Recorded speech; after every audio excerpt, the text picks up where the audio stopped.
It was a cold night, one of those where the wind howled fiercely, shaking the trees as if trying to rip them from their roots. In the small town of Elmsville, nestled in the countryside, rows of modest houses lined the empty road, all with windows shut tight, sheltering families from a harsh winter.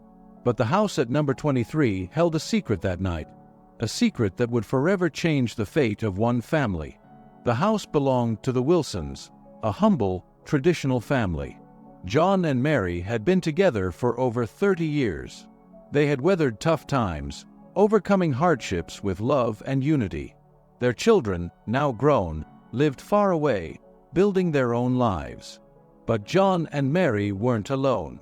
By their side, loyal and ever-present, was Max, a golden retriever with a heart larger than anyone could imagine. John had rescued Max years ago on a stormy day. The dog was lost, drenched to the bone, his sad eyes telling the story of too much pain. John hadn't hesitated. He brought the dog home, carefully dried him off, and from that moment, a bond was formed, one that was more than just between a man and his dog. Max became the family's guardian. He was always watchful, always present, as if he knew that fate had bigger plans for him. But something was different that night. The Wilsons' home felt colder than usual, not because of the temperature outside, but because of a heaviness that hung in the air. John had had a difficult week at work. Years of accumulated stress were beginning to take a toll on his health, and Mary felt powerless, unsure how to help him. Max, as always, was attuned to everything. He could sense the sadness in his owner's eyes, but there was something else that night. An invisible danger hovered over the house, and Max was ready for it. While John and Mary slept, the wind outside grew stronger. The old house groaned under the pressure, and upstairs, something strange happened. A soft noise, almost imperceptible, but it didn't escape Max's keen ears. He lifted his head, sniffing the air, his instincts sharp and alert. Something was wrong. Suddenly, a loud crack echoed through the house, like wood splitting. Max leapt up and sprinted upstairs. The old house, already weakened by time, was on the verge of collapse. The wind had damaged part of the structure, and now the entire house was teetering on the brink of disaster. Downstairs, John and Mary remained asleep, oblivious to the danger closing in. But Max knew what was coming. He barked urgently, racing downstairs to wake them, but the noise from outside muffled his barks. That's when Max made a decision that would forever change the Wilson family's fate. He darted back upstairs, where the house's structure was at its weakest. The wooden beams creaked loudly, and every movement felt like the start of a catastrophe. In a moment of sheer bravery, Max began knocking over curtains and objects with his paws, making as much noise as he could, hoping it would be enough to wake John and Mary. Max ran frantically back and forth upstairs, knocking over everything he could, making enough noise to try and wake John and Mary. But the wind howled outside, and the thick walls of the old house muffled the desperate barks of the dog. He didn't give up. The smell of old wood and dust filled the air, and something even more worrying began to mix in, a faint scent of smoke. Downstairs, John tossed and turned in bed. The stress from the past few days weighed heavily on him, making sleep his only escape. Beside him, Mary seemed to sleep peacefully, but deep down, her heart was restless. She was worried about John. He wasn't the strong man he used to be. The weight of years and responsibilities was starting to take its toll, and she feared for their future. But neither of them knew that the most immediate danger was only a few feet above their heads. Max, desperate, realized he had to do more.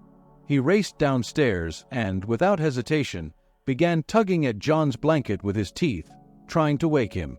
That's when something inside John made him open his eyes.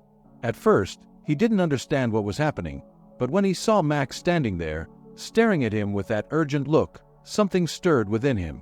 "Max, what is it, boy?" John muttered, still groggy. Max didn't stop. He kept tugging at the blanket, now barking louder. John sat up in bed, a strange feeling growing in his chest. He looked at Mary, still fast asleep, then at Max. There was something in the dog's eyes that made him realize this wasn't normal behavior. Max was trying to tell him something. That's when John smelled it. A faint whiff of smoke, but unmistakable. His heart raced. He jumped out of bed and hurried to the stairs, where the sight before him froze his blood. Upstairs, a thin line of smoke was creeping out from one of the walls. The old house, built decades ago, was a tinderbox. Any spark would be enough to bring it all down. "Mary, wake up!" he shouted, rushing back to the bedroom and shaking his wife. Mary woke up startled, not understanding what was happening. Her eyes searched for answers, but the fear in John's face said it all. She got out of bed immediately, and just then, the sound they had been dreading echoed through the house, a loud crack, followed by a rumble. The upper floor was starting to give way. Max, sensing the imminent danger, ran to the front door as if showing the way to safety. John, grabbing Mary's hand, pulled her forcefully toward the door. Panic was setting in, but in the midst of the chaos, they trusted Max completely. If there was anyone who knew what to do, it was him. They ran through the house, the sound of wood splintering growing louder with each passing second.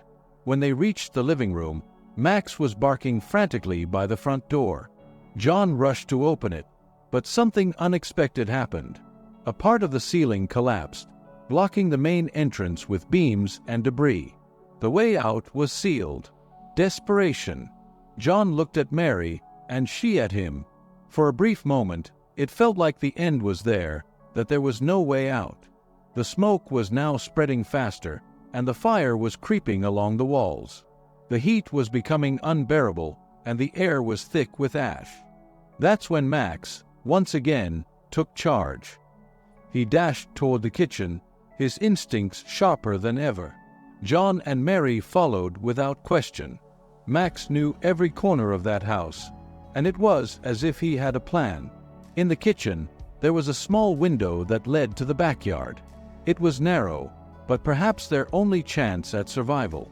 Without wasting time, John tried to open the window, but years of rust made the task difficult. Mary, with tears streaming down her face, watched helplessly as Max stayed by her side, as if ready to protect her at any cost. Finally, with tremendous effort, John managed to pry the window open just enough for them to escape. He helped Mary climb out first, pushing her through. Max was next, leaping through the window with agility. But before John could follow, another tremor shook the house, and part of the kitchen began to collapse. Panic gripped Mary outside. She screamed John's name in desperation. Max, already outside, barked incessantly, running back and forth as if calling for help. Time seemed to be running out. John looked around, feeling the heat intensifying and the smoke filling his lungs. He knew he had to be quick, but the fear of not making it was crushing him. John's heart pounded in his chest like never before. The heat was unbearable, the smell of smoke made it hard to breathe, and the kitchen walls were beginning to collapse, one by one. Max, outside, never stopped barking, calling to him with an urgency that seemed almost human. John knew he had to act quickly, but the exhaustion, the smoke, and the weight of his years made every movement harder. Outside, Mary cried desperately, unable to do anything.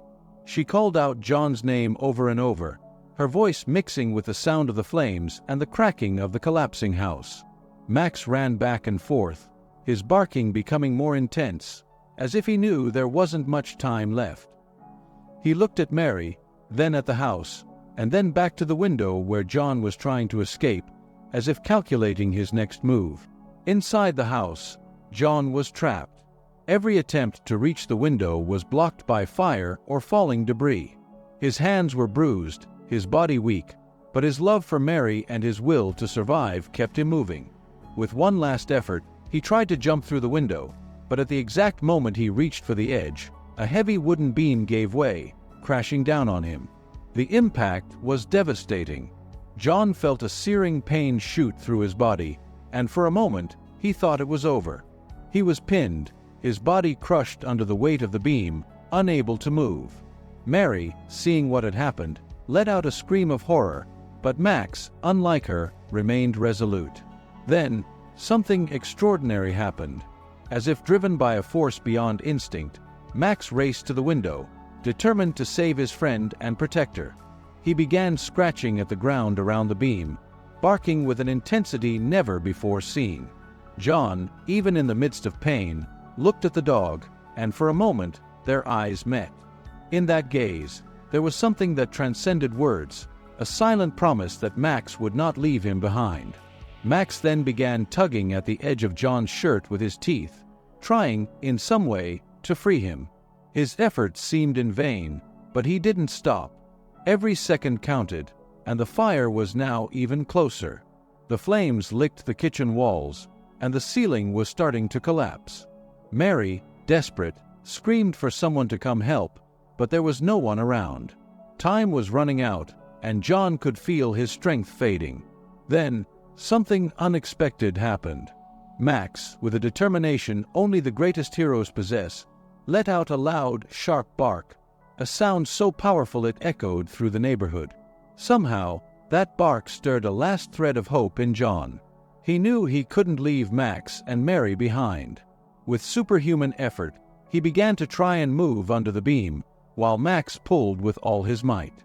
Slowly, the wood began to shift, and John, with each breath more painful than the last, managed to free himself enough to crawl toward the window.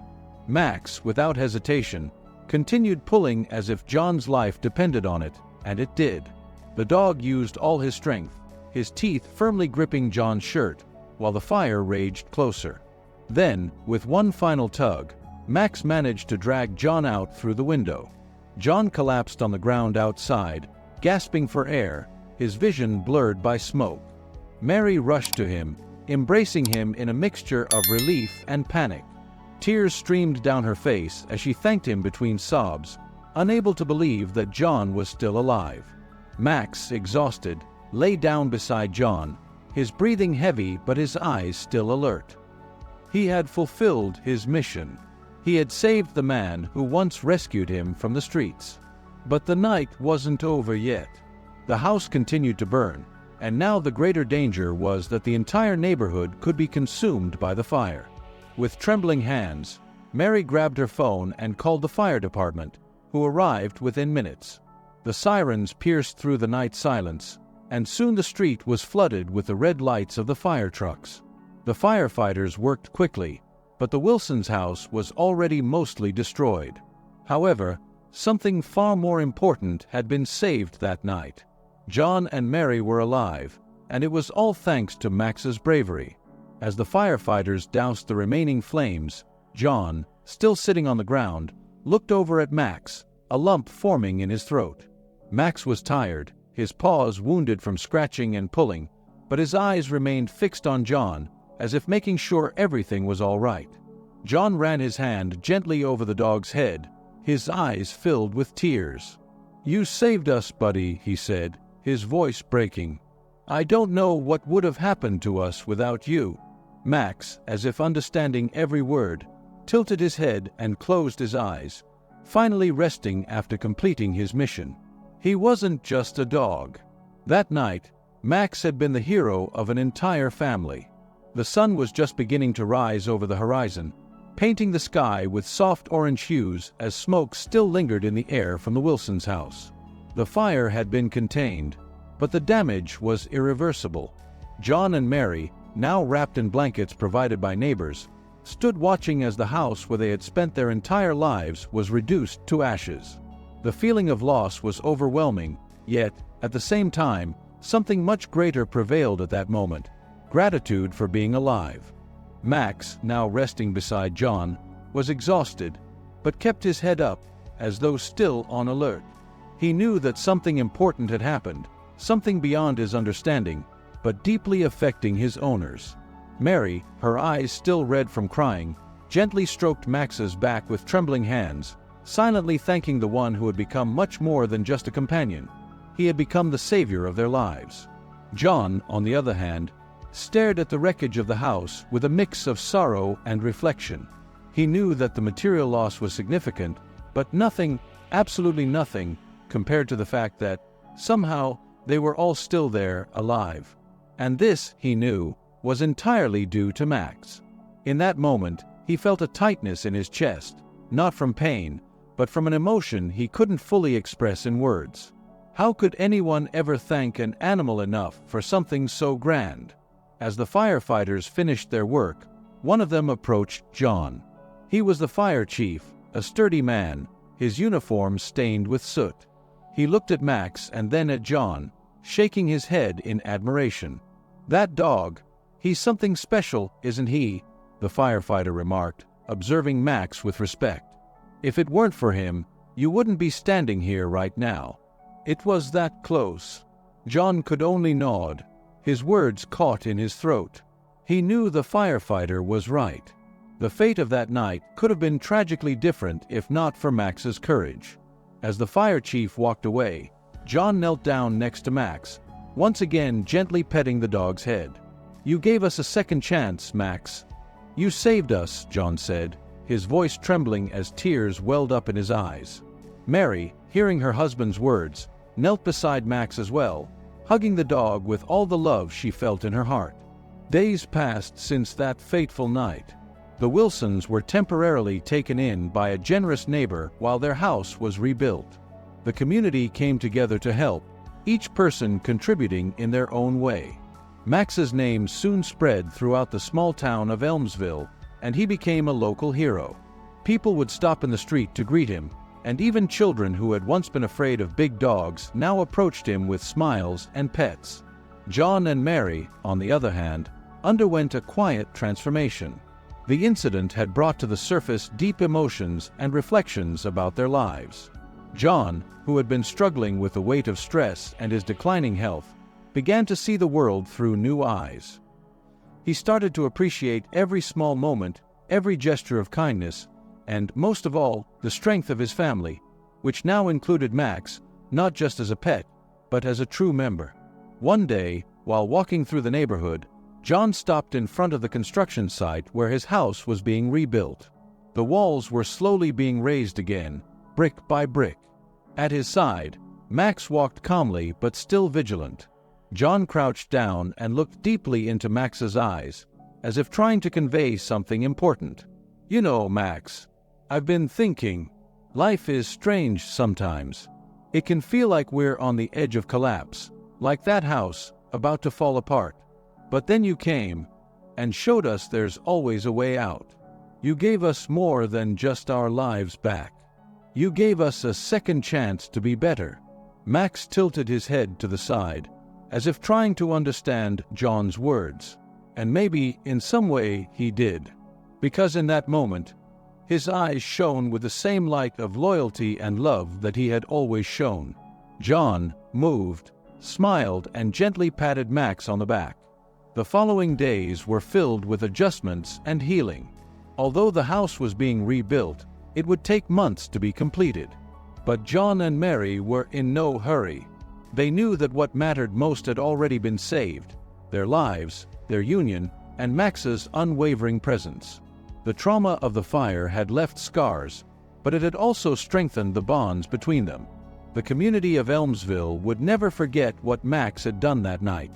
The dog, once found lost and aimless, had become the reason an entire family could continue. And for John and Mary, there was no doubt that Max wasn't just an ordinary dog. He was an angel with 4 paws, sent to protect and guide his family in their darkest moments. Time moved on, and the Wilsons' house was finally rebuilt. Although the structure was new, something unshakable remained, an enduring reminder that a family's heart doesn't reside in the bricks and mortar of their home, but in the hands that hold each other through times of fear and the paws that sometimes step forward to lead them to safety. In their darkest moment, Max had been that light. Max continued to be the centerpiece of John and Mary's lives.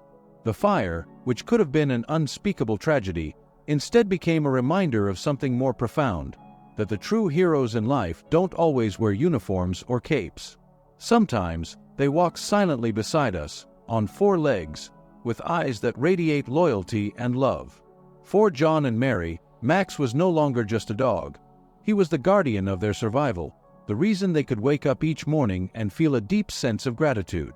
Elmsville, too, never forgot the night Max became a hero. His name spread throughout the small town, and soon, people stopped to marvel at the golden retriever who had shown such bravery.